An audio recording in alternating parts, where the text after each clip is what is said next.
gawa do ugbu a ndị nwakere ọjị ndị ịta n'ogbe anyị nwe ata ya na awadie ya awa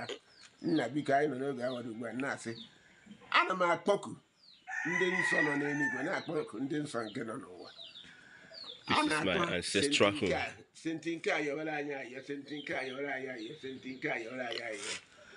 Ana m akpọku aja igwe na-akpọku ifite na-akpọ ụmụ ode wee bata na ụmụ obajiri na-akpọku ụmụ obajiri wee bata na mbara bụ ife egbune ka anyị nọ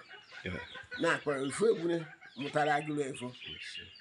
bee na agụrụ efo wee mụta ndị nke mụta ndị ka mụta na ndị nke dị n'agụ nna n'oge awado ugbu a na ụmụaka iwe edowe na mbara ebe a nna biko ekwere ka ife ọbụla machi udo ha ise ka ha dị ka ibe ha ise kama ha dị ka ibe ha ka ha aka ibe ha ise ụmụaka niile nọ na mbara ebe a